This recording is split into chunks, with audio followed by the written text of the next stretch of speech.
Hi, James. How are you? Good morning. Good morning. Thank you very much for inviting me to talk today. Thank you so much for being here, and we are really honored to have you here. And thank you for adding value in our event.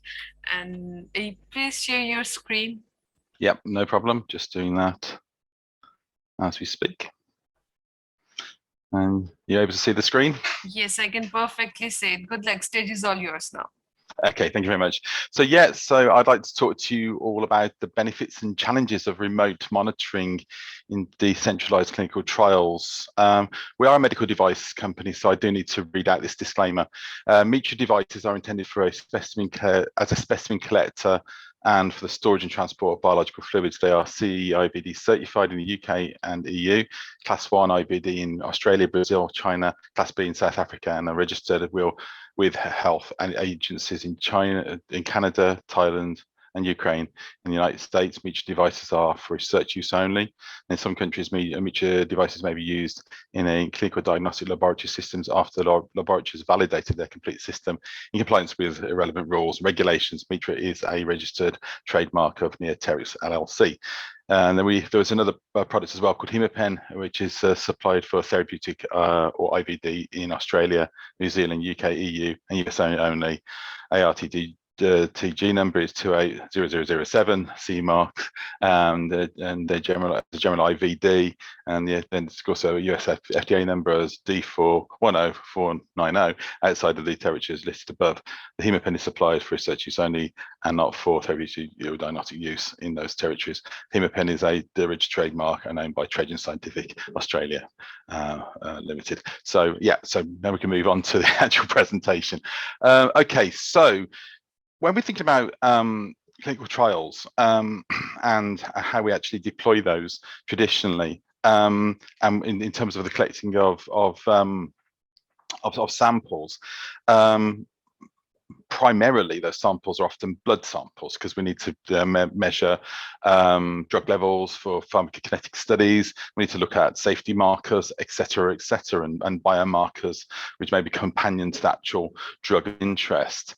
And typically, the way that is done historically is to conduct a venipuncture at clinic. So that means the patient will have to travel to clinic for that sampling event. When you consider that especially some patients in the oncology field are very ill, that in itself can be a problem. And it's obviously one of the reasons why we are, really focusing quite a bit at the moment in the industry to offer hybrid or decentralized trials. So when a sample is taken, the next thing is that there are a number of steps that need to be done. Transportation on dry ice often, which can be expensive and actually logistically challenging, especially when you're considering having to send samples from one country to another, and then you might have really hot temperatures, samples being stuck in customs, etc., with dry ice running out, and then the chance that samples can be spoiled. In the laboratory, then there are a number of steps that need to be done to get to the point where you can actually analyze them. And so that's the kind of the traditional sampling workflow, which is done in a lot of trials. With remote sampling, and the picture here actually shows of an example of a cardiac thoracic transplant patients up Kilimanjaro being sampled using a remote sampling the system. And the idea for that was to measure tacrolimus levels at sort of hypobaric conditions. It was a really, really interesting trial that was done there. Anyway, so the concept of remote sampling, that you, rather than actually sample from the arm, which requires obviously the use of phlebotomists and specialized medical personnel, practically anybody can sample from a finger prick. I mean, if we think about diabetics, they can sample from a finger prick, and so that really opens up the field in terms of where and who can actually sample themselves for clinical trials. So for example, in this incidence, you can have a person sample, or have a nurse sample a person onto a device which can then be dried.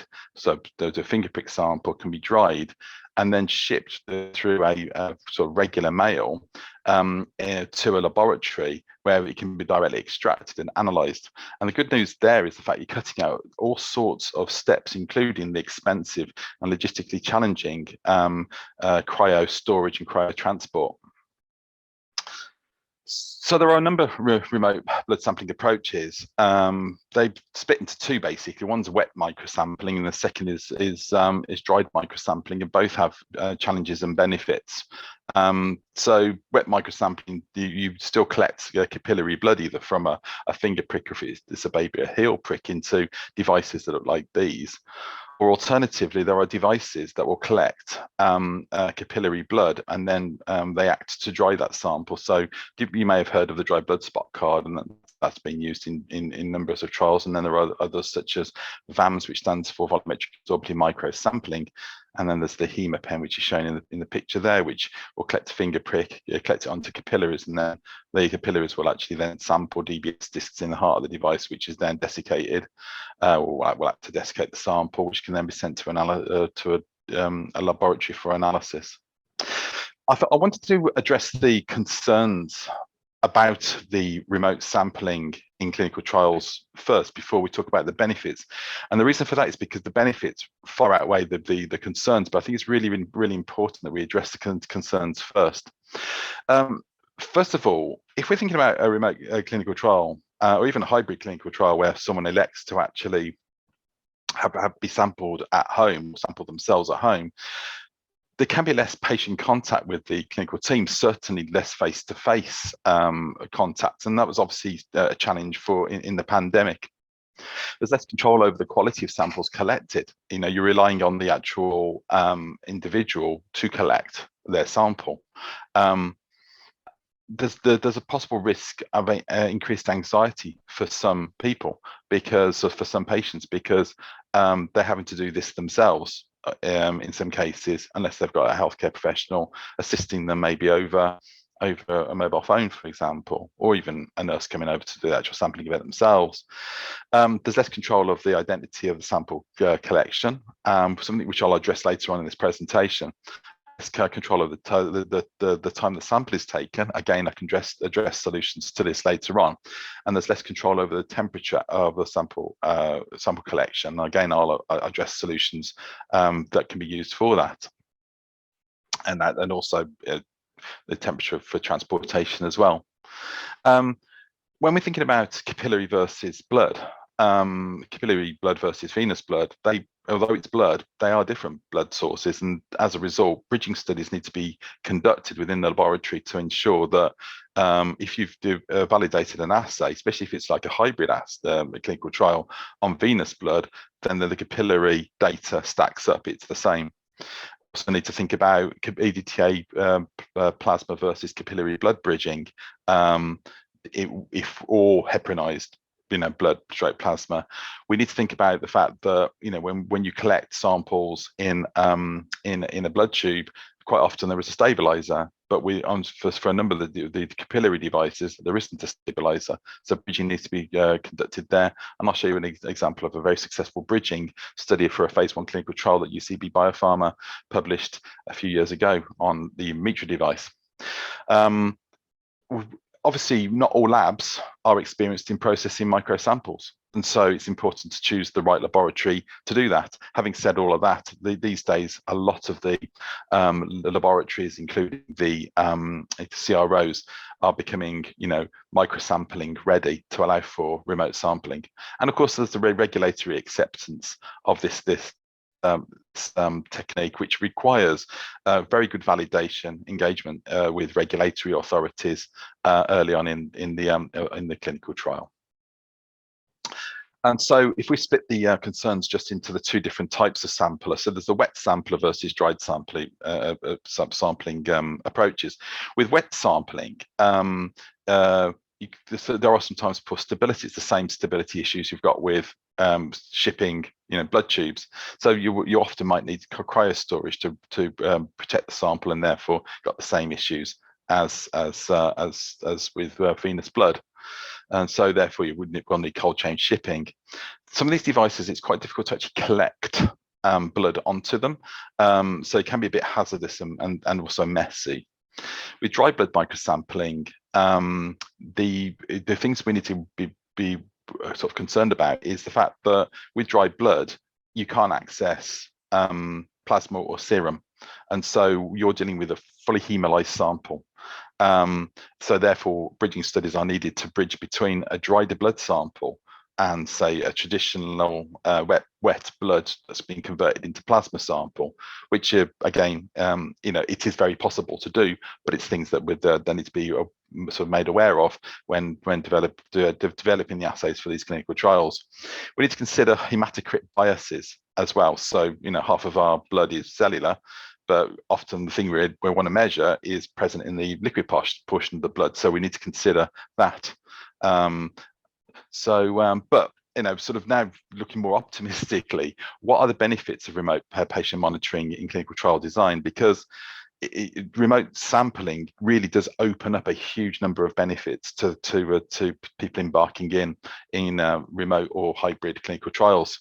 The first thing is the significant reduction in clinical trial costs. You simply don't have to have people go to a clinic to engage with a phlebotomist to have their bloods taken. That this could be done and is done on multiple clinical trials around the world in the comfort of people's homes. Or if they pop to their healthcare, their local doctors, the sample could be collected there if they wanted to. It's easier for patient enrollment because again, patients don't have to travel to clinic. There is a hope that there is an improved compliance with this. I hear about this all the time, that one of the major concerns of clinical trials is the fatigue, various different very different patients have in terms of staying on medication and staying with the clinical trial. So by making it easier, there is a hope for improved compliance. There is there's a chance that it also improves patient involvement. They are taking their own sample, they're part of the journey, and sometimes that's a really important thing, is that the patient needs to be part of this clinical trial, that they are actively involved with the clinical trial. And you could reduce patient anxiety. They don't have to go to clinic, they can stay at the comfort of their own homes. And for some biomarkers, that's really quite important, that the patients are relaxed and the biomarkers aren't going with throwing data out of what would be normal. You can by actually having remote sampling, you can actually have a much wider catchment area, which is because things can be posted a lot easier to laboratories. You get access to vulnerable patients and samples. Some patients who literally cannot get to clinic. And in the previous talk, I spoke about that less than 5% of patients, are involved with clinical trials. So we may be able to get to more vulnerable patients that way. You've got significantly reduced blood volume with microsamples, literally 10 to 30 microliters instead of a few mil, which actually is significant when we consider some of the pediatric and the neonatal studies that may be going on baby studies. And the good thing is, when we think about dried samples, is they show a very high stability for many analytes. So as long as that's validated in the analytical validation to understand the journey of the sample, it means that then we overcome some of the issues that we see with wet samples, in terms of having to cryo store and then transport samples on ice.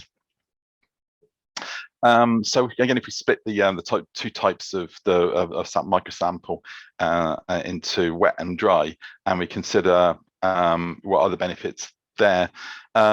The first thing is that wet microsampling allows for self-collection. Same for dried sampling, eliminates the phlebotomist. Again, for dried sampling, you get intact blood, and that's really helpful for wet microsamples. That allows you to have access to plasma or serum, which gives you concordant data. And I think I want to say less bias here rather than no bias, because we also need to be aware of, we still need to bridge between capillary and venous blood, and it's compatible for a lot of biofluids. With dry samples, the big benefit is stability. A lot of samples are stable as long as they've proven to be in validation. So therefore reduces cold chain shipping for many analytes, which again cuts costs significantly. You can get concordant data, but you also see biases for some analytes, and so therefore, again, this needs to be built into the analytical validation piece before this is deployed into the world. These are very easy to collect. It's very easy to collect samples using these devices, especially the direct sampling devices such as the Chronometer device and the Hemapen device, and again compatible for a lot of biofluids. So what can be reliably measured from dried blood microsamples? The good news is that a wide range of analytes can be measured and reliably measured and correlated to traditional methods. So biomarkers can be a number of biomarkers can be measured, such as hormones and creatinine. Obviously, drugs can be measured, including small and massive drugs like monoclonal antibodies. Talking about antibodies, these devices were really important for COVID-19 research, so serology and other types of research into our antibodies, viral antigens, DNA and RNA, heavy metals, environmental contaminants such as PFAS, toxins, and then in the world of omics is really embracing the use of these devices, which there's some fantastic research coming out of both proteomic, metabolomic, and other omic laboratories using these sorts of devices. But not everything can be measured from dried blood, and that's the reason why it's really important to have a mixed approach. There are some things which are physically incompatible. This is where the reason, because that some analytes live in one part of the blood or the other. So potassium, for example, which is used as an electrolyte measurement for safety measurements in studies, it lives in the cellular part of the blood. With a dry microsample, you have a fully live sample. Therefore, you have the potassium will bleed into the plasma and cause massive false positives, rendering that assay impossible. There are also analytical incompatibilities as well, where, for example, you want to measure a clear solution and conduct a colorimetric or spectrophotometric measurement of that sample. With dried microsamples, that's very, very difficult. And so other ways to measure certain analytes would be needed, such as ligand binding assays or mass spectrometric assays, but often those won't correlate completely with the clinical chemistry analyzer. So it's really important that that not everything can be measured, but many things can be measured from dried blood microsamples. For example, the study I mentioned about just a moment ago by UCB Biopharma.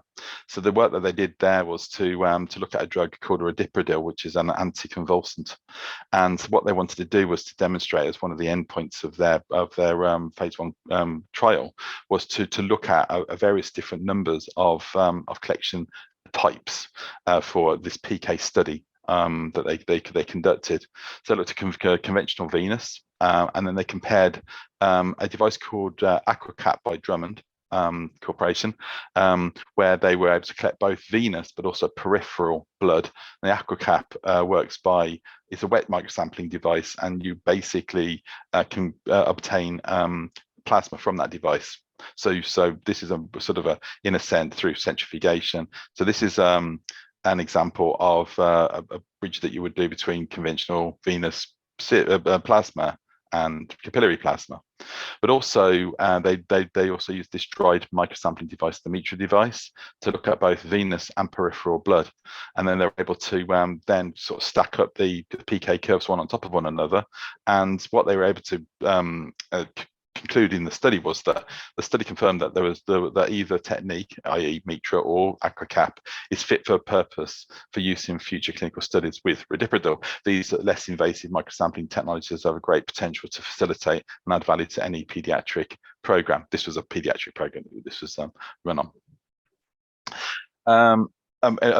Other pharmaceutical companies have published a number of different publications on the use of remote sampling in clinical trials.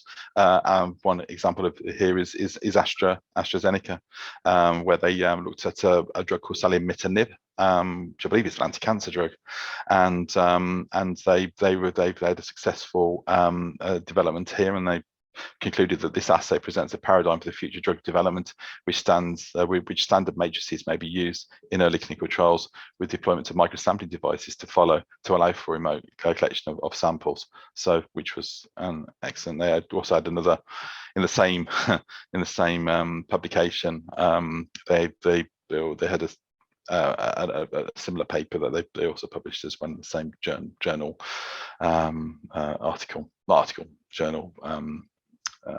released that month. The question that needs to be asked really is, well, do patients actually like having samples collected in this fashion, or do patients prefer to have standard capillary sampling? So a study that was actually done at the Mayo Clinic a few years ago for measuring anti-rejection drugs, so this is tacrolimus and also cyclosporin, was conducted, and this group actually ran a patient experience test as well. So the total cohort of patients they chose was for 100 transplant patients, and they kind of split the cohort into two naturally. Some prefer to sample themselves with the Meach device, and some preferred to be sampled by a nurse practitioner. Okay, so out of the 48, which I think wanted to sample themselves, the 81% said capillary collection was better than venous collection. 85 said capillary collection was easy to perform, and they also said that the lancet they used in the study was easy to use. 85% said that. 73% said it was less painful than venous. Of those who had it sampled by the practitioner, would now try it themselves now they'd seen it, and 82% would now prefer self-collection, which was excellent. The NIH ran a large study at the start of the pandemic to understand the degree of seropositivity within the US population, because there wasn't access to patients or volunteers because everyone was shielding at the time. Remote sampling was the choice to try and get an understanding of undiagnosed seropositivity rates. Prior to this, the rates of seropositivity, or should we say rates of infection, was based on nasal pharyngeal PCR measurements, and that doesn't tell you the full story. It doesn't say that whether somebody's actually got or had COVID-19 and recovered from it and developed antibodies. So what the NIH did was to run a study where they sent out 10,000 kits containing the dried microsamplers to people's homes. People sampled themselves, filled out in a questionnaire, and then sent everything back in for then measurement of antibodies against the virus. They created an assay where you could either use sort of venous blood or capillary blood, and they demonstrated the same sort of levels of specificity and sensitivity within that assay. And they published in Nature Communications onto this using either the venous blood or Meach device. Because of this, they were able to demonstrate that there was a strong correlation between serum and the dry blood microsampler results. And then they said that this suggests that not only could detection of antibodies be performed reliably, but quantitation of antibodies from mail-in sampling devices was possible, and therefore they were then able to then send these kits out to get the data. There was a lot of information that they got back from that. Very low levels of sample rejection was seen in terms of, so in other words, a lot of people were able to sample correctly using the devices.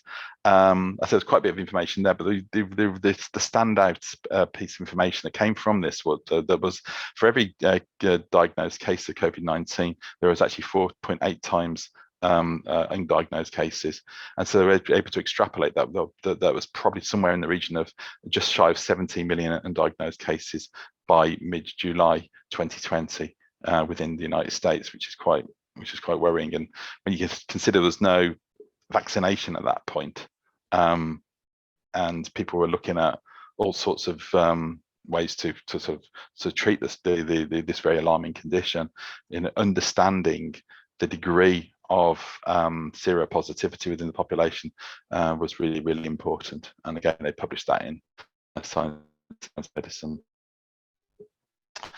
I mentioned before that AstraZeneca actually published another paper around the pandemic, actually talking about the idea of hybrid clinical trials, where they were talking about the idea of, you know, when we're considering all the benefits of clinical trials, you know, patients really should come first, and you know, if we can actually give them a choice to how they can provide samples and interact with that clinical trial, that lowers a number of the barriers I spoke about earlier.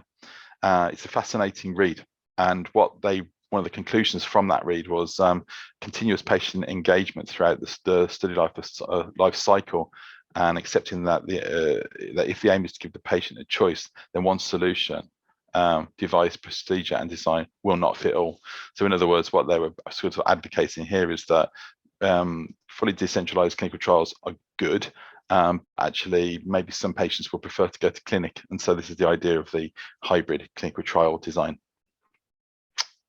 So I wanted to just talk about kind of the future of clinical trials now, in terms of what we need to think about for remote samples.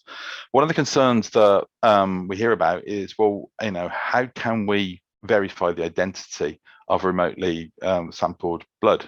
And so that's a really, really important point. And so there are a number of solutions. I'll show you another solution in a second. Something that was highlighted that, you know, people, you know, have other people sample themselves and send that sample in as their own sample, which is you know, which is not good when you're trying to get an understanding of people's biomarkers or drug levels. Work that was done in collaboration with Promega was a company, which is a life science company involved with molecular diagnostics, was they developed an assay from extraction from the Mitra devices, where you could basically do DNA fingerprinting off the device. So therefore you can identify remotely collected blood samples using DNA to kind of molecularly barcode that sample without having to put any patient identification on that. And then you can guarantee then the patient is the patient who sent the sample. So the idea is that person will go in, give a DNA sample first, so that in person, and then samples they send into labs will be screened for their DNA to ensure that it is the patient. And then they conduct the bioanalytical measurements on that. So what the conclusion is from this poster is that we have provided a full workflow, including DNA extraction, quantitation, STR amplification, and computer electrophoresis that can be used to identify confirm the identity of blood samples collected using the each devices. Other ways in which we can engage and allow for assurance that the sample is taken by the person and at the right time is first of all time stamping. So we looked at we've got a sort of prototype which Merck Pharmaceuticals spoke at a number of conferences a few years ago, which can actually record the date and time a sample is taken, and which can then be wandered into a computer or even a mobile phone using RF. So that allows for a timestamp. But then we can think about, you know, the use of remote engagement, where, you know, a physician or a nurse practitioner can be engaged with the patient either at their home or over a mobile phone, where the actual patient actually does that sampling event themselves, where obviously there can be the timestamp, and then they can see the person has actually sampled the sample, and the samplers have barcodes on them, so they can even record the barcode. So there is the use of AI, as we heard in the previous talk, you know, can be really, really empowering for this. I just wanted to just give a quick mention to the patient-centric sampling interest group, which has been founded by Neil Spooner, who used to work at GlaxoSmithKline, has now got his own companies. This is a group of people who are just basically interested in making patient-centric blood sampling happen. And so we have a LinkedIn group where people can actually get together. And if you're interested, email me afterwards. I can get you connected to Neil. And there's a whole quite a large group of people now really interested in how can we overcome some of the barriers of patient-centric sampling to make this basically the way that clinical trials are run in the future. And there's quite a number of activities run by the PCSIG group. We have a website, surveys, a diagnostic working group, and even a clinical trial. And we've been hoping maybe next year to have a meeting, just in the process of talking about this at the moment. So with that, I'd like to thank you all for listening to me talk about remote sampling using remote sampling devices for hybrid or remote clinical trials. Thank you very much.